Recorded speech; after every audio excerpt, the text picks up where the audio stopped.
शायद ही किसी ने सोचा होगा कि जंगल में गिरी हुई एक सूखी पेड़ की तना भी किसी का शानदार घर बन सकता है, लेकिन अर्जुन ने अपनी मेहनत और समझदारी से उसे एक अनोखे ट्री हाउस में बदल दिया। इसकी ऊंची बनावट न सिर्फ जमीन के खतरों से दूर रखती है, बल्कि ऊपर से पूरे जंगल पर नजर रखने का भी शानदार मौका देती है। एक दिन जंगल में घूमते हुए अर्जुन की नजर एक गिरे हुए विशाल पेड़ पर पड़ी। पास जाकर देखने पर उसे पता चला कि तने की प्राकृतिक शाखाएं एक मजबूत बेस बना सकती हैं। तभी उसने यहीं जमीन से ऊपर एक सुरक्षित शेल्टर बनाने का फैसला किया। उसने आसपास से सीधे और मजबूत लकड़ी के लट्ठे इकट्ठा किए। सबसे पहले दोनों तरफ के तनों में खांचे बनाए और उन पर 2 मोटे लट्ठे फिट करके मजबूत सपोर्ट तैयार किया। फिर बाकी लकड़ियों को बराबर काटकर एक एक करके जमाया और फर्श का प्लेटफॉर्म तैयार किया। मजबूती बढ़ाने के लिए हर लकड़ी में छेद करके लकड़ी की कीलें लगाईं ताकि पूरा ढांचा हिले नहीं। अब बारी थी दीवारों की। मुख्य तनों और ऊपर की शाखाओं में छेद बनाकर उसने मोटे लट्ठों को खंभों की तरह लगाया। त्रिकोणीय डिजाइन ने ढांचे को मजबूती दी और बारिश का पानी भी आसानी से नीचे बह सके इसका इंतजाम हो गया। इसके बाद पतली शाखाओं को आपस में बुनकर दीवारों का फ्रेम तैयार किया। फ्रेम तैयार होने के बाद उसने पास पड़े सूखे पेड़ों से मोटी छाल इकट्ठा की। अच्छी तरह सूख चुकी ये छाल प्राकृतिक रूप से वाटरप्रूफ थी। इन्हें छोटे छोटे टुकड़ों में काटकर रस्सी की मदद से फ्रेम पर बांधा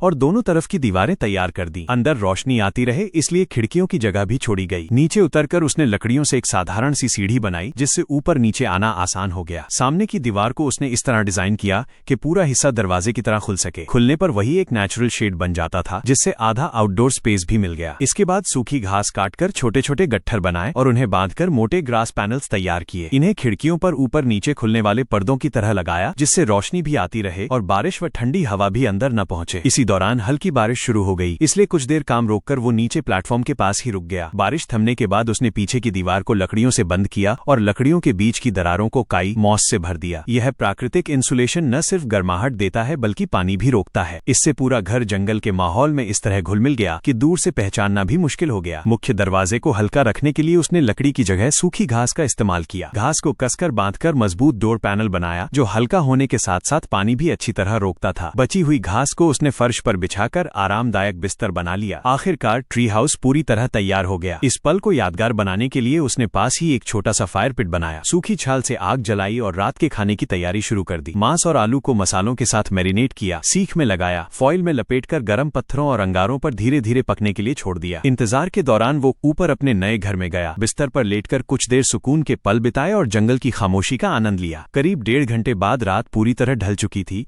और खाने की खुशबू चारों ओर फैल गई। प्याज और अचार के साथ तैयार हुआ उसका आउटडोर बारबेक्यू दिन भर की मेहनत का सबसे स्वादिष्ट इनाम था। खाना खत्म करने के बाद उसने अपना बैग उठाया, वापस ट्री हाउस में आया, दरवाजा बंद किया, एक बार आसपास का जायजा लिया और फिर अपने नए घर में पहली रात चैन की नींद सो गया। यही होता है असली सुरक्षित शेल्टर। जंगल के खतरनाक जानवरों से बचने के लिए एक आदमी को रास्ते में पड़ा एक पुराना लकड़ी का बैरल मिल जाता है। उसी को छिपाव के तौर पर इस्तेमाल करके वो जमीन के नीचे एक आरामदायक 1 रूम शेल्टर बनाता है। बाहर से ये आसपास के माहौल में पूरी तरह घुल मिल जाता है और अंदर दीवार में बना फायरप्लेस सर्दी से बचाने के साथ खाना बनाने का भी काम करता है। एक दिन जंगल में घूमते हुए अर्जुन की नजर उस पुराने बैरल पर पड़ती है। उसे लगता है कि ये काम आ सकता है, इसलिए वो उसे उठाकर साथ ले चलता है। पहले वो पहाड़ी के नीचे खुदाई शुरू करता है, लेकिन थोड़ी ही देर में मिट्टी से पानी रिसने लगता है। समझ जाते हुए कि ये जगह सही नहीं है, वो दूसरी लोकेशन तलाशता है। आखिरकार उसे पहाड़ी की ऊंचाई पर एक सूखी जगह मिल जाती है जहां पानी भरने का खतरा नहीं था। यहीं वो गहरा गड्ढा खोदता है और एक तरफ फायरप्लेस के लिए जगह बनाता है। उसके ऊपर टेढ़ा मेढ़ा स्मोक चैनल तैयार करता है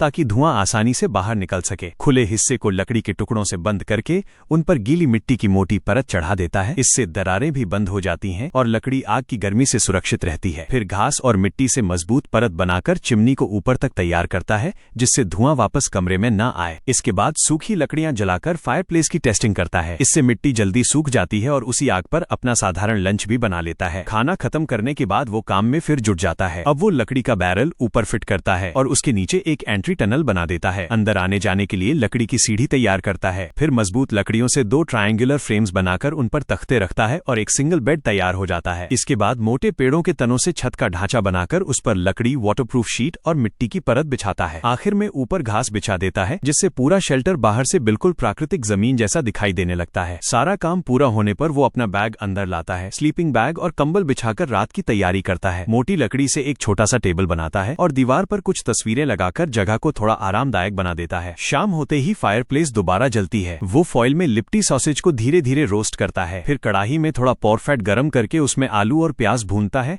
और ऊपर से हरा धनिया डाल डालकर स्वाद बढ़ा देता है। ताज़ी रोटी और रोस्ट सॉसेज के साथ उसका डिनर तैयार हो जाता है। पेट भरने तक बाहर पूरी तरह अंधेरा छा चुका होता है। आखिर में वो अपने नए अंडरग्राउंड शेल्टर के बिस्तर पर लेट जाता है और जंगल के बीच अपनी पहली रात सुकून से बिताने की तैयारी करता है। घर खरीदना उसके बस की बात नहीं थी, इसलिए उसने शहर छोड़कर घने जंगल के बीच अपनी दुनिया बसाई। पिछले 3 सालों में उसने अपने हाथों से 3 अलग अलग डिजाइन की लकड़ी की झोपड़ियां तैयार की। अब सर्दियां खत्म हो चुकी हैं और वो 2 दिन और 2 रात के लिए वापस लौटा है ताकि हर झोपड़ी की मरम्मत कर सके और कुछ सुकून भरे पल अकेले बिता सके। सबसे पहले वो अपनी सबसे पुरानी अंडरग्राउंड झोपड़ी तक पहुंचता है। लकड़ी का दरवाजा खोलकर नीचे उतरता है और चारों तरफ नजर डालता है। उसे पता चलता है कि फायरप्लेस के आसपास की लकड़ी नमी से भीग चुकी है, जबकि बाकी दीवारें लगभग सूखी हैं। साफ था कि बारिश का पानी धीरे धीरे चिमनी के रास्ते अंदर आ रहा था। वो सबसे पहले फायरप्लेस की पुरानी राख साफ करता है, सूखी लकड़ियां डालकर आग जलाता है ताकि कमरे की नमी धीरे धीरे खत्म हो सके। इसी बीच वह पूरे कमरे की सफाई भी कर देता है। आग से ठंड तो कम हो जाती है, लेकिन जमीन के नीचे होने की वजह से नमी पूरी तरह नहीं जाती, इसलिए वो तय करता है कि आज रात यहाँ नहीं रुकेगा। शाम ढलने लगती है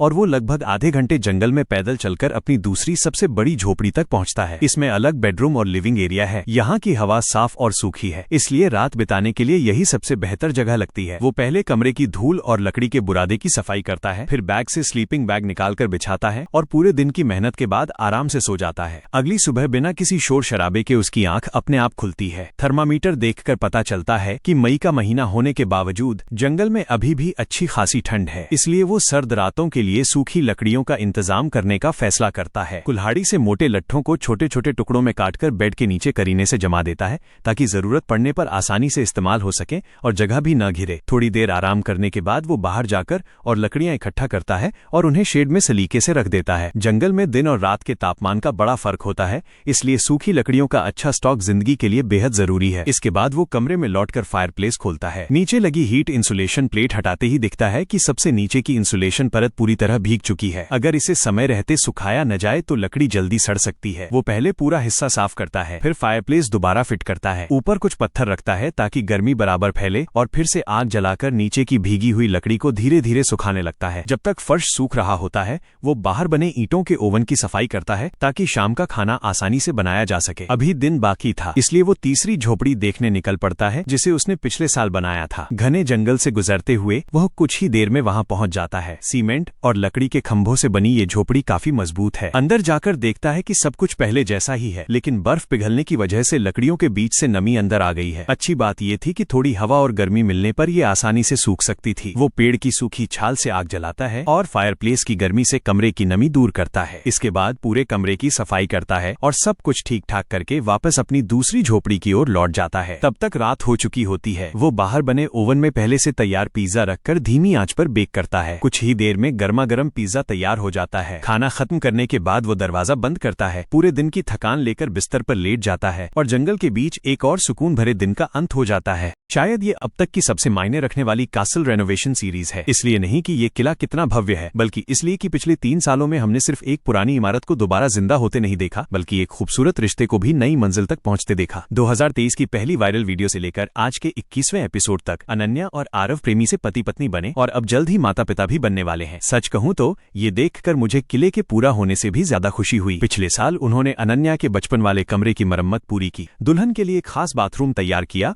और काम के दौरान उसी बाथरूम में छिपी एक बेहद पुरानी वॉल पेंटिंग भी खोज निकाली। इस सफर में दोनों ने रेनोवेशन के साथ साथ कई नए स्किल्स भी सीख लिए। अब बारी है नए प्रोजेक्ट्स की। सबसे पहले है किले का मुख्य दरवाजा, क्योंकि यही किसी भी आने वाले इंसान पर पहला इंप्रेशन छोड़ता है। दूर से इसके बड़े पत्थर के खंभे और लोहे का गेट आज भी शानदार दिखते हैं, लेकिन पास जाने पर पता चलता है कि ऊपर के कई पत्थर बुरी तरह टूटने और झड़ने लगे हैं। अगर इन्हें समय रहते ठीक नहीं किया गया तो नुकसान और बढ़ जाएगा। साथ ही गेट पर एक वीडियो डोरबेल भी लगाई जाएगी ताकि भविष्य में किसी के आने पर आवाज लगाकर दरवाजा खोलने की जरूरत न पड़े। सिर्फ गेट ही नहीं, छत पर बने पुराने डॉर्मर विंडोज भी दूर से ठीक लगते हैं, लेकिन करीब से देखने पर उखड़ी हुई पेंट और पुरानी लकड़ी उनकी असली हालत बता देती है। यही पुराने महलों की सच्चाई है। हर खूबसूरत कोने के पीछे मेंटेनेंस का एक लंबा बिल छिपा होता है। अंदर प्रवेश करते ही एंट्रेंस हॉल की फर्श सबसे बड़ी समस्या बनकर सामने आती है। कई पत्थर ढीले हो चुके हैं, काली टाइलें टूट गई हैं और छत की प्लास्टर डिजाइन भी कई जगह से खराब हो चुकी है। आज यह किला किसी ऐसे बुजुर्ग की तरह है जिसकी शान अब भी बरकरार है, लेकिन हर छोटे हिस्से को देखभाल की जरूरत है। है। नई वाटर सप्लाई की तलाश में बाहर का लॉन भी पूरी तरह खोद दिया गया। पुराने रिकॉर्ड देखने पर पता चला कि कभी इस बगीचे के बीचों बीच समुद्र के देवता नेपच्यून की एक विशाल मूर्ति हुआ करती थी। यह सोचकर हैरानी होती है कि जो जगह आज वीरान दिखती है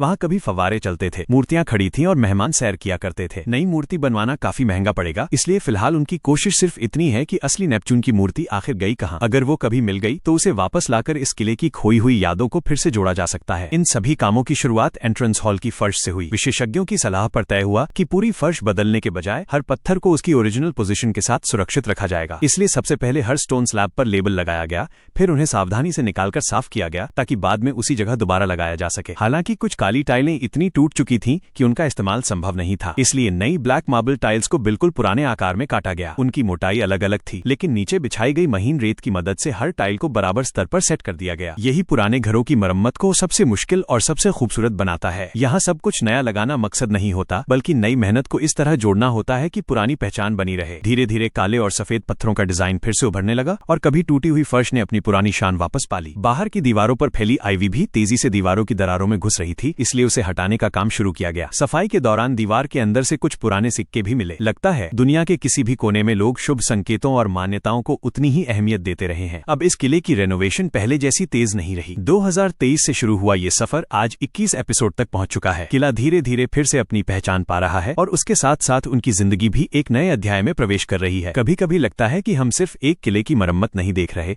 बल्कि समय के साथ धीरे धीरे संवरती हुई एक जिंदगी को देख रहे हैं, और यही इस पूरी कहानी को इतना खास बना देता है।